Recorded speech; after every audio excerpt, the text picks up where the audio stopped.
All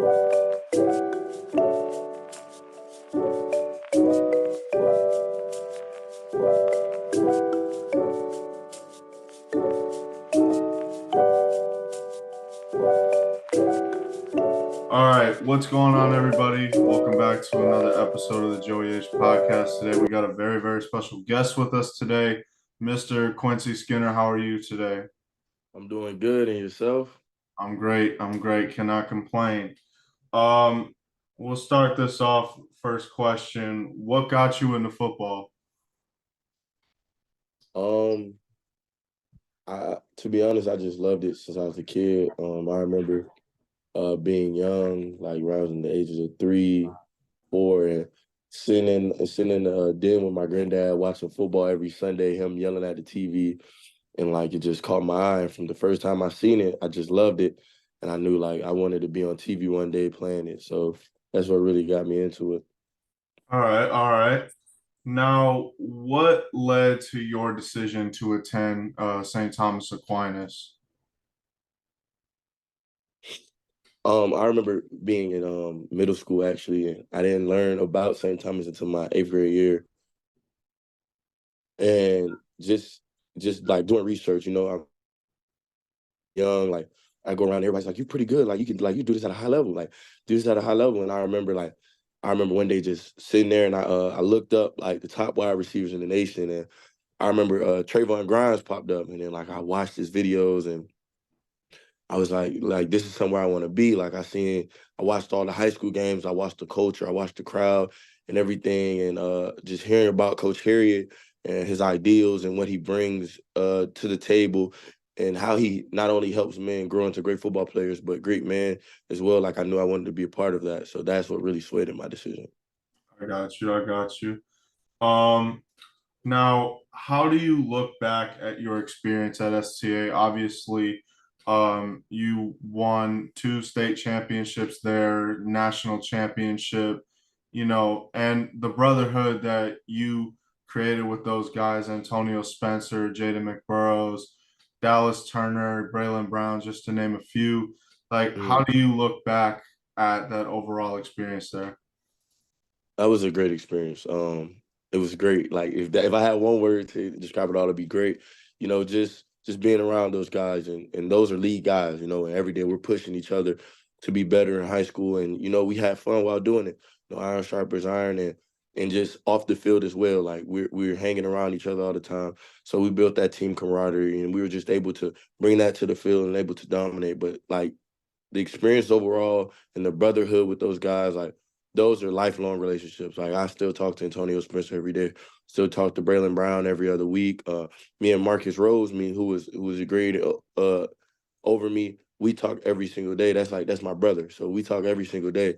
Like just the relationship I built with those guys, like we talk all the time. Like we keep each other going. Like Dallas, he's now entering the draft. This year I'll be coming back to college before I enter the draft to try to get higher grade, but just like talking to him and just seeing him as motivation, man. Like everybody's genuinely happy for each other. Everybody wants to see each other win. So like that brotherhood is like it's unbroken. It's something that you like dream about having. Okay, okay. Now, what led to your decision to attend Vanderbilt University? To be completely honest, I prayed about the situation. Um, because for a period of time I was committed to the University of Miami. Prayed about it. And then from that point on, like I got 30 minutes later, I got a phone call from Derek Mason, and we talked on the phone for 2 hours, and it wasn't even about football. And then once they let Derek Mason go, I had a chance to do some research on Coach Lee and what he brings to the table.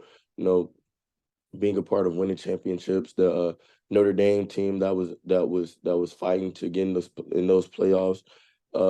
He coached great guys like Chase Claypool, things of that sort. Jeremiah, how you say it, Owusu Cormier, I think that's how you say it. He I'm not played for the sure. Browns. Like he had a great NFL lineage, and like his ideals were some of the same that Coach Harriet shared. And I knew it wasn't going to be easy, but it's a stepping stone and it was a building block. And I just wanted to really create my own pathway, you know.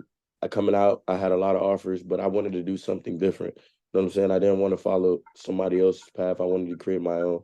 Uh, so that's really what influenced me, and just believing in Coach Lee and what he's building here and what we have going on. All right. And now you've been at Vanderbilt for 3 years, and I gotta ask, like, how has like your experience been so far at Vanderbilt? Uh, I really enjoyed it, and the thing about it is, we've had a lot of hardships here, but I wouldn't trade them for anything, because that's what makes this game so great. You know, become this like here I've learned to become a man. Almost, I've learned what it is to lose. I learned how to lose, but I also learned how to get back up. You know what I'm saying? So going from a winning team in high school where I think I only lost 2 to 3 games my whole high school career. Um, then coming here and first season we go 2-10. It's like, dang, like what's going on? Like this might not be the place, but like I've learned how to stand the fight. I learned how to be resilient here. And I've also gotten so much better at just football itself. Um, I had some great guys around me. I had Will Shepherd. He was leading the way for the past 2 years, and just learning from him and seeing how he practiced, and being able to bring what I've learned from guys like Marcus Roseman, DeAndre Freeman, even guys like Braylon Brown, Elijah Moore, all those guys I watched go through St. Thomas, their practice habits, their habits, me being able to bring that here and like really just start my own thing and try to bring up the receiver and bring up the whole team. So like it's been a great experience.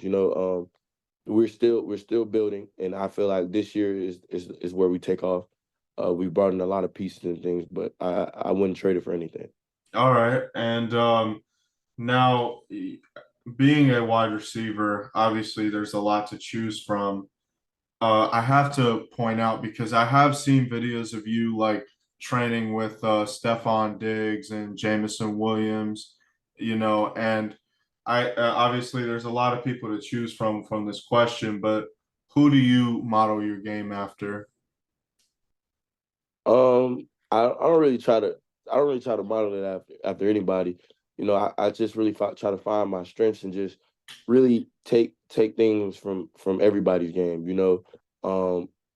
Like I watch a lot of AJ Brown. He's a big body receiver who has for sure hands, but at the same time, he's 6'4", 237 pounds, but he's smooth.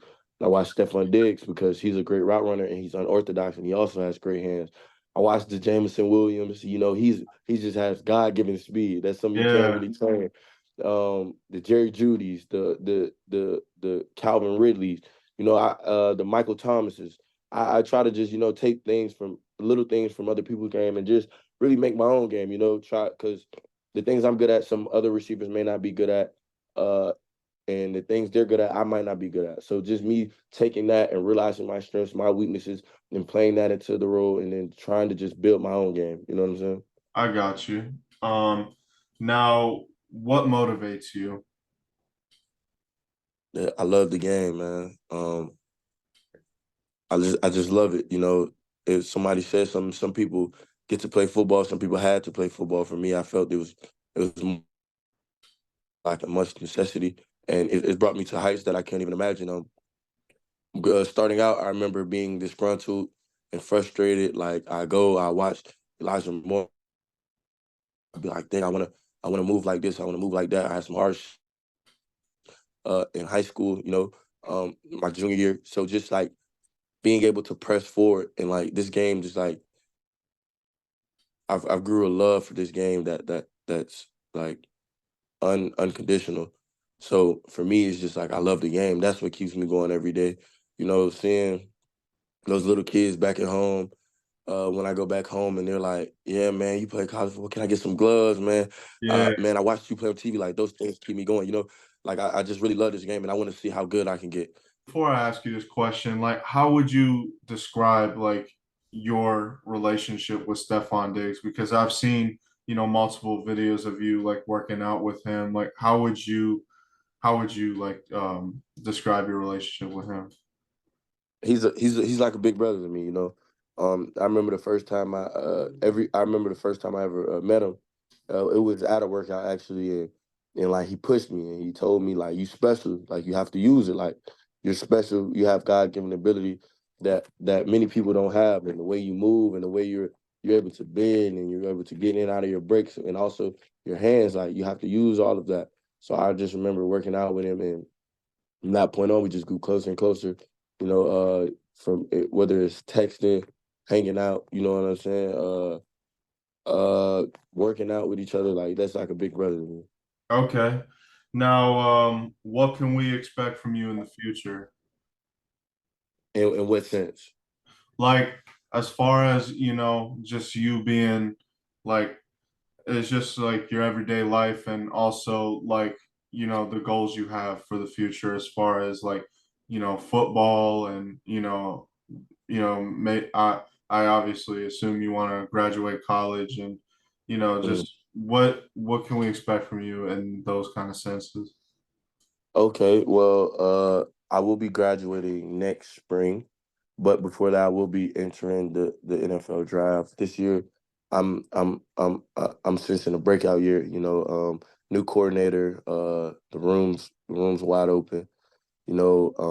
Just being able to have that bond with the new quarterbacks that came in, Nate Johnson, Blaze, both of them guys, hardworking dudes, Drew Dickey, those guys, they're all three of those guys are blue collar guys and who come in every day and work. So having that relationship with them, getting in the extra work. So my goal is to have well, no, that's not my goal. I'm gonna have a breakout season this Yeah, year, and then I will be entering the NFL draft. And just from that sense, just life in general, man. I just want to make a mark in the world. yeah. Help people. Those who need to be helped. You know, and basically deliver guys, man. I feel like God put me on this earth to play football, and through that, I can deliver His message. So just using my talent to get His name out there. That's really my whole purpose of being on this earth, being in this world. So that Yeah. that's more so what I'm thinking. Okay, now, my last question for you, ever since I've known you since I was like 14, and Hmm. one thing I've always noticed is that, like, because you mentioned God, and one thing I noticed is that you're a man of faith. And what is a Bible scripture that you live by, and like, and how do you like apply it to yourself and your everyday life? My favorite one is Yea, though I walk through the valley of the shadow of death, I will fear no evil, part of the 23rd Psalms. Um, it's just I feel as if it's a lot of uncertainties in life. Um, it's a lot of things we're not sure of. It's a lot of hardships we go through, and it's so easy to just throw our hands up and want to quit and ask God why. But I feel like in those times of uncertainties, those times of being unsure, that's when we really need to lean on God. And I've been really trying to live by that.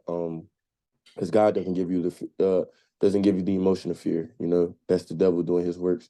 We're not supposed to fear anything. So just being able to every day step into new things, and when things don't seem too certain for me, or I can't see the end goal, or I don't understand why God is putting me through what He's putting me through at that moment, just being able to go through it with my chest out and my chin up, and know that He has the plan, and He's the creator of everything. So not having any doubt, not having any fear, just continue to live and have trust in Him.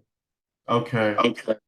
Well, Quincy, I really appreciate you taking the time for doing this. I know you're busy nowadays. So have a great rest of your day, and I'll see you soon, okay? All right. I appreciate you for having me. Thank you so much. All right. Have a good one.